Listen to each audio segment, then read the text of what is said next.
अतिशय पौष्टिक आणि चविष्ट अशी ही भाजी होती आणि अगदी सोपी रेसिपी आहे, क्विक आहे. तर नमस्कार, तुम्हा सर्वांचं आपल्या चॅनलमध्ये स्वागत आहे.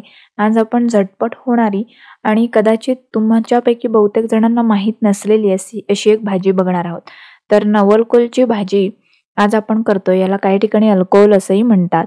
तुम्हाला बघितल्यावर अंदाज येईल, साधारण कोबीसारखा हा नवलकोल असतो. तर असे छोट्या आकाराचे छान कोवळे असे मी नवलकोल आणलेले आहेत. मी सुद्धा याआधी ही भाजी केलेली नाही. पहिल्यांदाच मी करून बघितली आणि खूप टेस्टी झाली आणि क्विक सुद्धा आहे. तर याचे देठ असे काढून घेतलेत. याचा पाला असतो, त्याची सुद्धा कोवळ्या पानांची भाजी केली जाते. तर मी इथे देठ काढून घेतलेत आणि साल थोडंसं जाडसर असतं, कठीण असतं. तर ते सुरीच्या किंवा विळीच्या साह्याने आपल्याला काढून घ्यायचे. तर मी इथे सुरीने दाखवल्याप्रमाणे साल अशा पद्धतीने काढून घेते. थोडं जाड आणि कठीण असल्यामुळे व्यवस्थित साल आपल्याला हे काढून घ्यायचे आणि जशी आपण बटाट्याची भाजी बनवतो तशीच आपल्याला याची भाजी बनवायची आहे. तर मी दाखवलेल्या पद्धतीने तुम्ही नक्की ट्राय करा. तर अशा पद्धतीने याची मी सालं काढून घेतलेली आहेत, तुम्ही पाहू शकता. व्यवस्थित असं साल काढून घ्यायचे. जाडसर साल असतं त्याचं आणि बटाट्याच्या फोडी जशा आपण करतो तशा पद्धतीने याच्या फोडी करून घ्यायच्या. आता मध्ये अननसाचा जसा मध्ये कडक भाग असतो तसा याला कडक भाग असतो, त्यामुळे मध्ये थोडंसं हे कट करून घ्यायचं. अशा पद्धतीने मधला जाडसर भाग काढून घेतलेला आहे. तर हे लहान साईजचे नवलकोल असल्यामुळे कोवळे आहेत, फार जून नाही आहेत.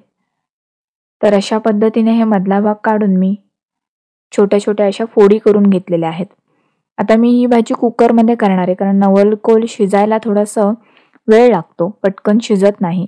तुम्ही कढईमध्ये सुद्धा करू शकता. मी कुकरमध्ये आधी शिजवून घेणार नाहीये, पण डिरेक्टली फोडणीला इथे कुकरमध्ये मी घालणार आहे. तर आधी शिजवून घेतले आणि पुन्हा भाजी करायची, म्हणजे कुठल्याही भाजी अशा पद्धतीने केल्याने थोडेसे न्यूट्रिएंट्स त्यामधले कमी होतात. तर मी इथे डिरेक्टली कुकरमध्ये करणार आहे. तुम्ही कुकरमध्ये किंवा कढईमध्ये सुद्धा करू शकता, फक्त कढईमध्ये शिजायला थोडासा जास्त वेळ लागतो आणि कुकरमध्ये मी दाखवल्याप्रमाणे केला तर अगदी झटपट अशी होऊन जाते. तर मी सांगितल्याप्रमाणे अशा पद्धतीने मी सर्व नवलकोलची साल काढून घेत आहे आणि अशा फोडी करून घ्यायच्या आहेत आपल्याला. मधला आपण जाडसर जो भाग असतो तो काढून टाकतोय आणि बटाट्याच्या भाजीसाठी ज्याप्रमाणे आपण फोड करून घेतो तशा पद्धतीने आपण इथे फोडी करून घ्यायच्या आहेत. तर मी इथे 3 छोटे छोटे नवलकोल वापरलेले आहेत आणि थंडीच्या सीझनमध्ये स्पेशली हे मिळतात. तर ही भाजी तुम्ही नक्की खा, अत्यंत पौष्टिक, उपयुक्त असते. लहान मुलांनाही नक्की एकदा करून द्या. तर अशा पद्धतीने मी हे कापून स्वच्छ धुवून घेतलेत. पाण्यामध्ये घालून ठेवले होते आणि ते पाणी निथळून स्वच्छ धुवून घेतलेत, तुम्ही इथे पाहू शकता. त्यानंतर मी 2 मोठे चमचे चणा डाळ अर्धा तास भिजवून घेतली, तुम्ही पाहू शकता इथे. चणा डाळ अर्धा तास मी भिजण्यासाठी ठेवली होती. आता आपण लगेच भाजी करणार आहोत. तर मी इथे कुकरमध्ये 1 ते 2 चमचा तेल घेतलेलं आहे. तेल आपल्याला व्यवस्थित तापवून घ्यायचे. त्यानंतर आपली नेहमीची फोडणी म्हणजे मी अर्धा चमचा इथे मोहरी ॲड करते. त्यानंतर आपल्याला घालायचे अर्धा चमचे जिरं.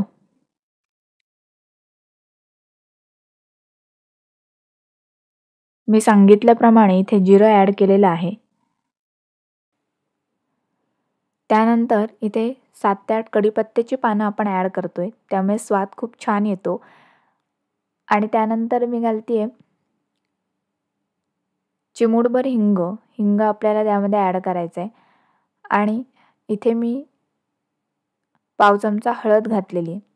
तर इथे गॅसची फ्लेम लो आहे आणि एक चिरलेला कांदा यामध्ये आपल्याला ॲड करायचा आहे. कांदा आपल्याला छान परतून घ्यायचा आहे. तर छान अशी फोडणी करून घेतली, त्यामध्ये आपल्याला 2-3 मिनटं कांदा छान सॉफ्ट होईपर्यंत परतून घ्यायचा आहे. त्यानंतर आपण जी चणा डाळ भिजवून घेतलेली आहे ती यामध्ये घातली. आता चणा डाळीऐवजी तुम्ही तूर डाळ किंवा मूग डाळीचा सुद्धा वापर करू शकता, पण चणा डाळीने टेस्ट खूप छान येते, तुम्ही नक्की ट्राय करा. किंवा चणा डाळ स्किप, कुठलीही डाळ न घालता सुद्धा तुम्ही भाजी करू शकता. तर इथे मी 3च नवलकोल होते म्हणून चणा डाळ टेस्ट वाढवण्यासाठी सुद्धा घातलेली आहे. त्यानंतर नवलकोल ॲड केलेत. अर्धा चमचा लाल मिरची पावडर घातलेली आहे. त्यानंतर मी अर्धा चमचा घालते धना जिरा पावडर आणि अशा पद्धतीने त्यानंतर मी इथे चवीसाठी थोडीशी साखर घातलेली आहे. तुम्ही साखर गोड आवडत नसेल तर तुम्ही स्किप करू शकता आणि आपल्याला चवीनुसार त्यामध्ये मीठ घालून घ्यायचे. तर त्यानंतर मी इथे मीठ ॲड केलेलं आहे. इथे आपण कुठलेही मसाले वेगळे गरम मसाला किंवा गोडा मसाला असा वापरलेला नाही आहे. धने जिरे पावडर मी यामध्ये घातलेले आहे आणि त्याने टेस्ट खूप उत्तम लागते. तुम्ही नक्की ट्राय करून पहा. तर हे सर्व इन्ग्रेडियंट्स मी सांगितल्याप्रमाणे ॲड केलेले आहेत आणि छान असं मिक्स करून घेतलेलं आहे. हे सुखे मसाले मी छान एक कोट करून घेते, तुम्ही पाहू शकता. व्यवस्थित मिक्स करून झाल्यानंतर आपल्याला यामध्ये अर्धा ते 1 कप पाणी ॲड करायचं आहे, कारण आपल्याला डाळ शिजली गेली पाहिजे आणि नवलकोलसुद्धा शिजायला वेळ लागतो. त्यामुळे मी इथे सुरुवातीला अर्धा कप पाणी घातलं आहे. पुन्हा एकदा छान हे ढवळून घेतलेलं आहे, तुम्ही बघू शकता. व्यवस्थित ढवळून घेतलं आहे आणि 2-3 मिनटं छान उकळ येऊ दिली आहे. त्यानंतर छान ताजी बारीक चिरलेली कोथिंबीर त्यामध्ये ॲड केली आणि गरजेनुसार वाटल्यास थोडंसं पाणी तुम्ही ॲड करू शकता. कारण आपल्याला डाळ आणि नवलकोल व्यवस्थित शिजला गेला पाहिजे. पुन्हा मिक्स करून घेतलं आहे आणि झाकण लावून किमान 3 शिट्ट्या आपल्याला करून घ्यायच्या आहेत. तर 3 शिट्ट्या झाल्यानंतर कुकर थंड करून मी इथे घेतलेला आहे आणि त्यानंतर तुम्ही पाहू शकता.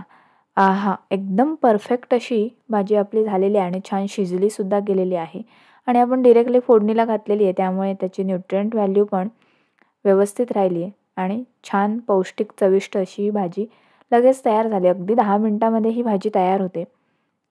फक्त तुम्हाला डाळ वगैरे घालायची असेल तर अर्धा तास आधी भिजत घालावी लागते. आता जो पाला असतो या भाजीचा, तो सुद्धा कोवळा पाला तुम्ही या भाजीमध्येच वापरू शकता किंवा त्याची कांदा घालून वेगळी भाजीसुद्धा बनवू शकता. तर थंडीच्या सीझनमध्ये खास करून मिळणारी ही नवलकोल किंवा अलकोलची भाजी तुम्ही नक्की ट्राय करा, कारण ती खूप पौष्टिक असतेच आणि टेस्टीसुद्धा लागते. तरीही तुमच्या इथे ट्राय करून त्याचा फीडबॅक मला कमेंट सेक्शनमध्ये नक्की कळवा आणि अशाच नवनवीन व्हिडिओजसाठी आपल्या चॅनलला सबस्क्राईब करा आणि तुम्हाला कुठली रेसिपी पाहायची असेल किंवा तुमचे काही सजेशन्स असतील तर मला नक्की सांगा. थँक्यू.